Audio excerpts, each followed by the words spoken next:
आज Doubtnut app download करें। Doubtnut पर अपने सभी गणित, रसायन विज्ञान, भौतिक विज्ञान और जीव विज्ञान के डाउट्स का करो सफाया। बस प्रश्न की फोटो खींचो, एक ही प्रश्न को क्रॉप करो और तुरंत वीडियो सोल्यूशन पाओ। अभी डाउनलोड करें। हेलो दोस्तों, आपका प्रश्न है, एक कार्बनिक यौगिक में कार्बन, हाइड्रोजन तथा ऑक्सीजन उपस्थित है, इसका तात्विक विश्लेषण यहाँ दे रखा है। दोस्तों कार्बन जो है, इसमें कार्बन कितने प्रतिशत है, 38.71% और हाइड्रोजन दे रखा है 9.67% देता है जब इसका तात्विक विश्लेषण किया जाता है उस समय। ठीक है, तो इसमें पाया गया कि कार्बन इसमें 38.71% और हाइड्रोजन कितने प्रतिशत है इस यौगिक में, 9.67% है। हमसे कह रहा है यौगिक का मूल अनुपाती सूत्र होगा। तो चलिए इस प्रश्न को हल करते हैं। तो दोस्तों हमें क्या दे रखा है, कोई हमारा कार्बनिक तत्व है जिसमें क्या क्या है, कार्बन है, हाइड्रोजन है और ऑक्सीजन है। ये तीन तत्व हैं। इन तीन तत्वों को मिला के कोई कार्बनिक यौगिक हमने बनाया है। अब इसमें कार्बन की प्रतिशत मात्रा दे रखी है 38.71%। ठीक है, और हमसे कह रहा है हाइड्रोजन कितना है, 9.67%। ऑक्सीजन की प्रतिशत मात्रा हमें नहीं पता है, तो ऑक्सीजन की प्रतिशत मात्रा ज्ञात कर सकते हैं। भाई कुल मात्रा ये 100% है, इसमें से हम क्या करेंगे, बाकी कार्बन और हाइड्रोजन की प्रतिशत मात्राओं को घटा दें तो हमें ऑक्सीजन की प्रतिशत मात्रा का मान पता लग जाएगा। तो 100 माइनस ये आ जाएगा 38.7 माइनस 9.67। इतना समझ में आ गया। तो अब इसे हल कर लेते हैं। तो दोस्तों तत्व में ऑक्सीजन की प्रतिशत मात्रा 100 माइनस 38.71 माइनस 9.67, तो ये आ गया 51.62%। अतः तत्व में ऑक्सीजन की प्रतिशत मात्रा कितनी आ जाएगी, 51.62%। अब दोस्तों हम यहाँ पे मूलानुपाती सूत्र आसानी से ज्ञात कर सकते हैं। तो पहले समझते हैं कि मूलानुपाती सूत्र होता क्या है। तो मूलानुपाती सूत्र दोस्तों, जो हमारा यौगिक है, यौगिक में कौन कौन से जितने भी परमाणु होते हैं उनकी संख्याओं का सरलतम अनुपात क्या कहलाता है, मूलानुपाती सूत्र कहलाएगा। सरलतम अनुपात को व्यक्त किया जाए तो जैसे अब यहाँ पे कार्बन की मैंने कह दिया, कार्बन में जो हमारा यौगिक है इसमें मैंने कह दिया कार्बन के 8 परमाणु हैं, हाइड्रोजन के 2 परमाणु हैं, ऑक्सीजन के दोस्तों 4 परमाणु हैं।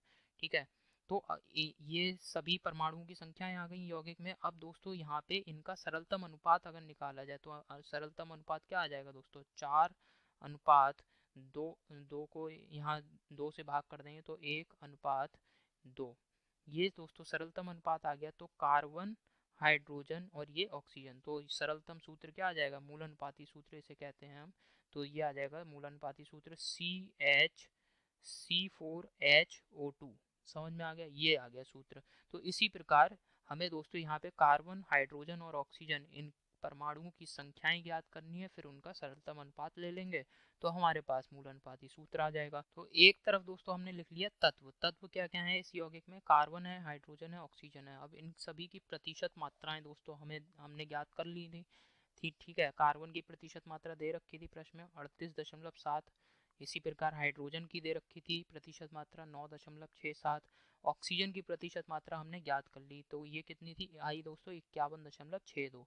अब परमाणु भार, तो कार्बन का परमाणु भार कितना होता है, 12। हाइड्रोजन का परमाणु भार होता है 1। ऑक्सीजन का परमाणु भार होता है 16। ये हमने सभी ज्ञात कर लिए।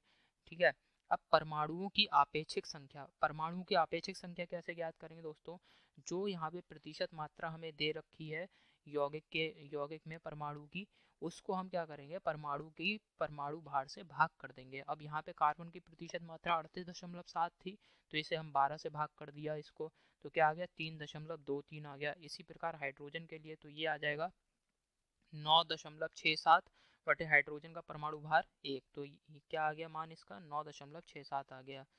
अब ऑक्सीजन के लिए ज्ञात करेंगे।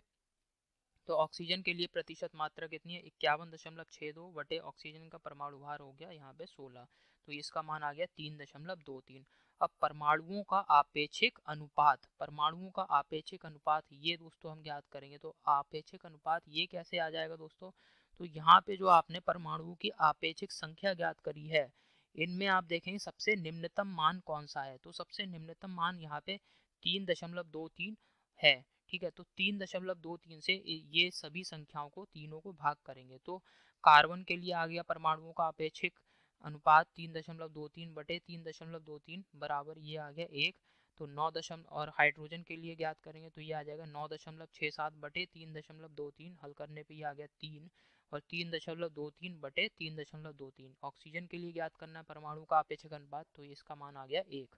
अब दोस्तों परमाणुओं का सरल अनुपात, तो इससे ज़्यादा दोस्तों क्या अनुपात यहाँ पे सरल हो सकता है, ये इससे ज़्यादा सरल नहीं हो सकता, तो ये आ गया परमाणु सरलतम अनुपात 1:3:1। यानी जो हमारा यौगिक है उसमें कार्बन परमाणु कितने होंगे, 1 होगा, हाइड्रोजन परमाणुओं की संख्या कितनी होगी, 3 होगी, ऑक्सीजन परमाणु की संख्या 1 होगी। तो यौगिक का जो मूल अनुपाती सूत्र है क्या लिख सकते हैं हम, CH3O। यही हमारे प्रश्न का उत्तर है। अब विकल्प देखते हैं। तो पहले विकल्प में दे रखा है दोस्तों हमें CH3O, ये बिल्कुल सही विकल्प है पहला विकल्प। दूसरे विकल्प में दे रखा है CH2O, तो दूसरा विकल्प ये गलत है। तीसरे विकल्प में दे रखा है CHO, ये भी गलत विकल्प है। चौथे विकल्प में दे रखा है CH4O, ये भी गलत विकल्प है। तो आशा करता हूँ आपको समझ में आया होगा। धन्यवाद। कक्षा 6 से 12वीं से लेकर नीट, IIT, JEE वो एडवांस के लेवल तक 1 करोड़ से ज्यादा छात्रों का भरोसा। आज ही डाउनलोड करें डाउटनेट ऐप या व्हाट्सएप करें अपने सारे डाउट्स 8400 400 400 पर।